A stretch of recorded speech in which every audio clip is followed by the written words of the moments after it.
dengan salah satu candi yang terletak sedikit di bagian paling atas dari candi-candi yang kita kunjungi. Tentu saja pemandangan di sini juga sangat cantik sekali.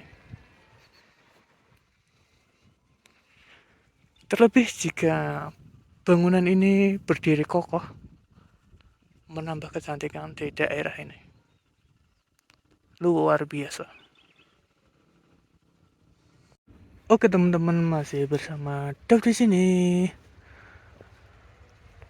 Masih di perbukitan tinggi Dieng. Kali ini kita berada di trip terakhir kita, tempat tujuan yang terakhir kita kunjungi. Tempat ini agak sedikit lebih tinggi daripada yang lain ya. Dan kita harus trekking sedikit karena kita nggak menaruh motor kita di seperti ini ya. Takut. Maklum bukan warga lokal yang bisa naik dengan pro ya. Sejuk sekali di sini dan dinginnya. Ya Allah, cantik sekali emang. Lihat hamparan perkebunan milik warga dan disemprot air penyiramannya. Menyejukkan di sini. Betah sih, tapi kita nggak bisa lama-lama karena terlalu jauh dari rumah. Ini sudah asar ya, berarti ya waktuku untuk mengejar biar tidak kemalaman sampai rumah. Sebentar-sebentar lagi kita akan turun. Kita akan kembali lagi ke rumah. Kali ini kita sudah sampai ke candi terakhir, yaitu Candi Dwarawati.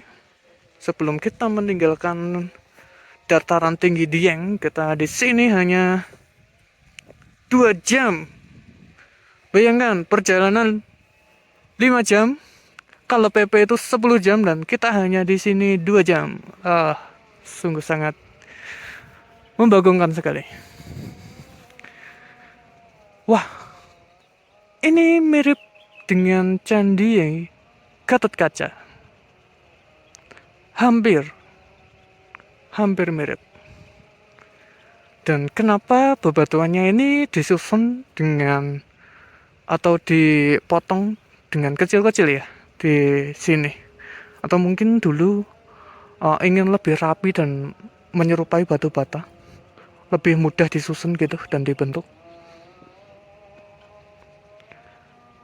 Bagian atapnya ini hampir seperti yang Gatot Kaca, namun di bagian sisi utama ini lebih besar, dan di sudutnya ini lebih kecil dan ada gunungannya di setiap sudutnya.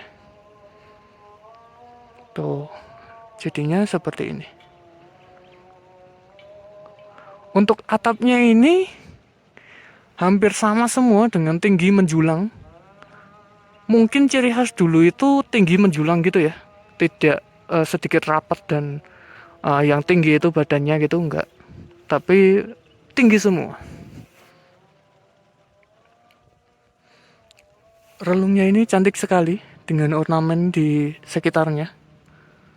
Di sini seperti ada pilar gitu menyangga bagian sini, dan ini ada ornamen. Wah, cantik banget yang pilar seperti ini. Di sini juga terdapat pilar juga. Wah, masih terkagum-kagum dengan relung yang ini. Cantik sih. Tuh, ini masing-masing dari figuranya ini dikasih pilar gitu ya. Di sudutnya ini juga ada pilar. Sudut sini ada pilar. Bahkan di sudut yang kecil ini ada pilarnya. Wow, sedetail itu nenek moyang kita membangun sebuah candi. Di sini, wah, keren sih. Cantik sekali. Bisa gini. Gak kepikiran deh. Itu juga cantik tuh, bagian relung, tapi nggak terlalu kelihatan. Backlight. Bagian atapnya itu hilang, jadi kemungkinan ini salah satu reruntuhan bagian atap. Tapi di sini ada kalakirti muka dengan rahang bawah. Oh, comelnya. Dan ini lidahnya menjulur sedikit gitu ya. Cabi-cabi, cabi-cabi. Dan di sini ada sedikit untaian atau untaian, sedikit bagian dari antarala. Dan di sini ada kalagertimukanya, ukirannya. Ini bagian bawahnya. Oh, ini bagaimana nih? Ini yang besar nih. Ini mungkin untuk itu candi perwaranya kah?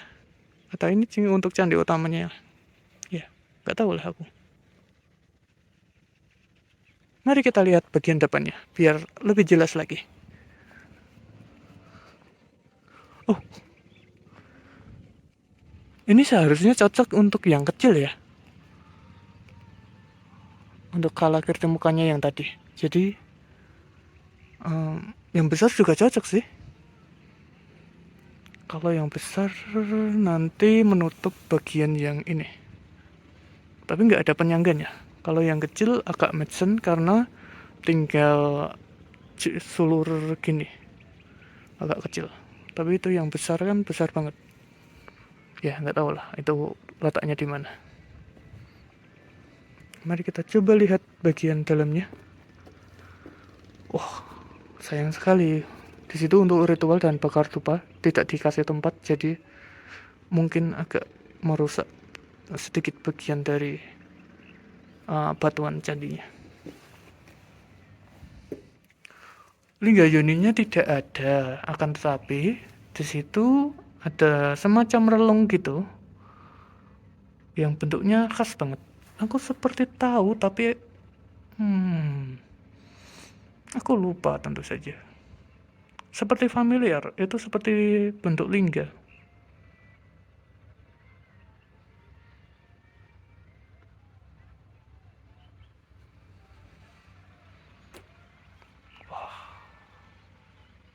Ini jika aku membayangkan bagian atapnya sini, sama seperti dengan candi-candi yang ada di bawah-bawahnya yang kita kunjungi tadi. Ini seharusnya agak tinggi lagi dan tinggi lagi. Sekitar segini tingginya. Ya. Wah. Cukup jangkung-jangkung ya candi-candi yang ada di sini. Ya walaupun ukurannya standar untuk candi-candi yang normal, tapi bagian atapnya ini sangat jangkung-jangkung sekali. Berbeda dengan candi-candi yang lebih muda, itu bagian atapnya malah dibikin agak ramping gitu.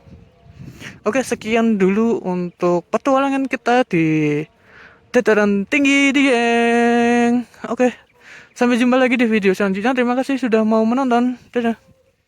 Dadah Dieng. Aku bakalan kangen tapi tidak dengan jalannya karena ekstrim untuk yang pakai motor. Terlebih tadi ada macet di bagian tanjakan, jadi aku agak takut ya. Ya seperti itulah. Oh ya, untuk candi-candi yang aku kunjungi ini itu tidak ada HTM masuknya ya. Jadi free semua. Cuman 2 candi dengan uang parkir 3.000. Jadi aku total habisnya 6.000 untuk ke setiap candinya yang aku kunjungi di dataran tinggi Dieng. Mari pulang, marilah pulang, marilah pulang sendirian ya, karena aku kesini sendirian jadi kita pulang sendirian juga. Dadah. Macet, berkabut, dingin pol. Aduh,